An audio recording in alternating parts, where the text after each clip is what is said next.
Hey guys, it's Larkin. So, stage six of burnout or phase six is having the attitude of it's fine. Like everything's cool, man. Everything's fine. It's cool.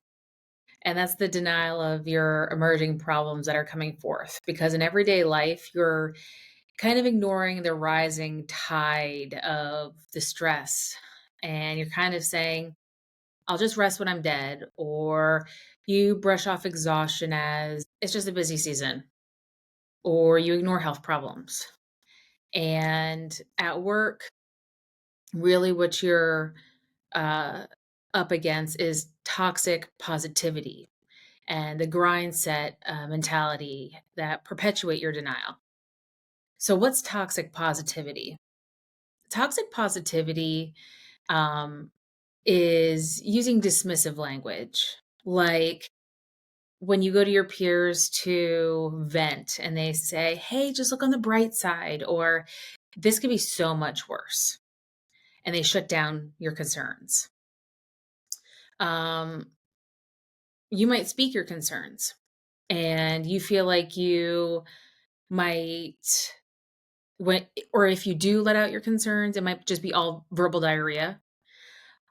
Or I know, like a lot of women, you kind of get tagged as the angry woman when you want to vocalize your concerns because you speak with conviction.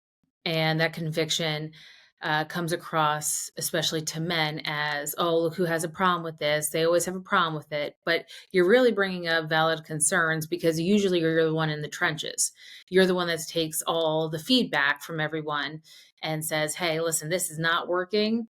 We need to come up with a different route to go because the context of what I'm getting is, and they just look who's angry again, look who has a problem with this, but you're the one rolling out everything and you're the one taking the punches. So you always end up being the one as a pain in the ass. I worked in a toxic environment as an example that if I went to the HR team, somehow the information that I told in private confidentiality found its way around the floor in the office. Or I was told that ultimately it was up to the president of the company, and he always has the option to run the business that he wants to run. So too bad, so sad. In those instances, it's really time to leave the company. If it really doesn't align, if you can't get in line with like your opinion doesn't matter at the end of the day. So you can either keep denying your problems and just get in line and be a yes person, or leave the company. But you can see it now. If you take a look at just the way America in general is running, people don't want to lose their jobs because they have bills to pay. So what do? They feel stuck. So they just suppress. And that's kind of the general consensus of what everyone is doing right now. Now, I know that's a broad range and I kind of throw that and I umbrella it, but it's a consensus of what's going on in at least the business side of things and how corporate America is being run. Now, for yourself to understand why, how did I get to this point? I can't believe I'm doing this to myself. How did I get here? Sometimes in childhood, if vulnerability was discouraged in your household or dismissed in upbringing, you might minimize when you're struggling. And you convince yourself that if you admit you're having a difficult time, that you're weak, especially as a man. If you are saying, I'm working at a job that doesn't value my opinion, you're seen as being weak, that you can't change the opinion of others. I'm working at a job that won't give me a raise. You're seen as you're not working hard enough to get that raise. So it's really, you're seen as a failure. And I think that we need to really change the way that that's being viewed because you're really not a failure. And if we keep that continuing, it's just going to keep causing mental health to decline. The real challenge is people often overlook the emotional labor that's actually involved in the roles. For instance, managers are not trained to be managers in America. Usually, too often, when you're promoted to be a manager, it's the person that was then promoted in your spot. So if I'm promoted off the floor to be a manager, then that manager was probably promoted to be a director. And that director is looked to train me then. Well, you need to train me to be in the spot that you were in. But there's no actual formal training to be a manager. It's just Big John's telling Little John on how to be that person. And the pass it down the alley method is no longer working in corporate America. So the formal training is non-existent. And that's where generationally you see millennials and Gen Z rising in the ranks going, this is not adequate. You're telling me that that person that just got promoted who shouldn't have been promoted into that spot and is now my boss is going to be training me. And then when they're reporting and saying they are not helping me in any kind of context, and you have the quiet quitting or the ghosting, and they're like, I'm out, not worth it. And we're blaming them.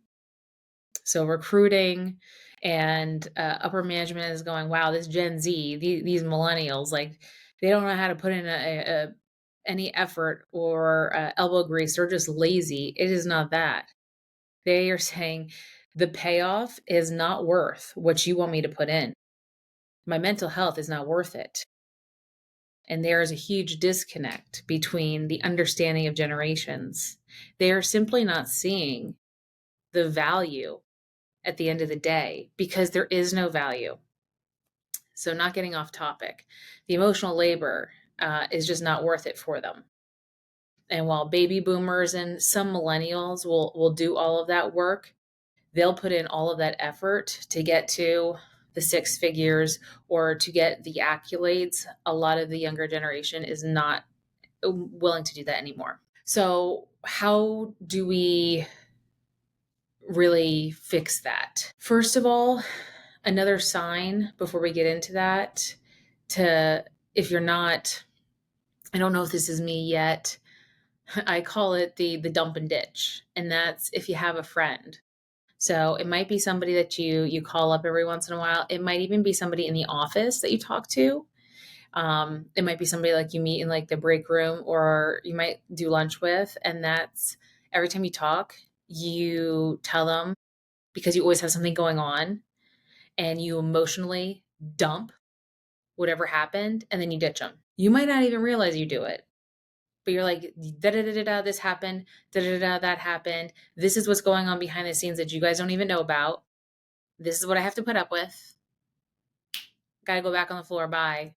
And you don't ask them anything about them. You just feel like you're giving them the inside scoop of what's going on and all you have to put up with. But you're really just using them to sound off. They're your sound off board. And then you're like, peace, I'm out. And I call that the emotional dump and ditch. So just imagine being a therapist and you talk to 50 people a day without time to actually process your own emotions. Because people will come to you as a therapist, right? I talk about when you're a manager, you're really a life coach. Even if you're not a manager and you're just somebody that you're on the phones all day. Let's just say that you're on the phones all day. It could be call center. It could be you're a billing specialist. You could even be like a physical therapist where you're treating people all day. People are going to tell you their whole entire life story.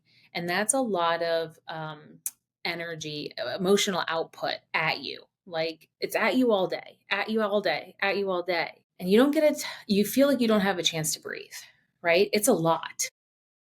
So imagine being a therapist. You see 50 people a day. You don't get time to process how you actually feel about all of that, your own emotions.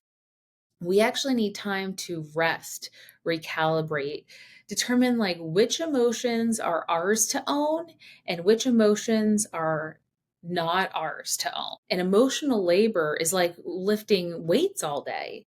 You might not actually see physical exhaustion on somebody, but like your muscles are burning on the inside. And that is the exact same as it is working all day. You have everybody coming at you with all of their energy, their emotional output.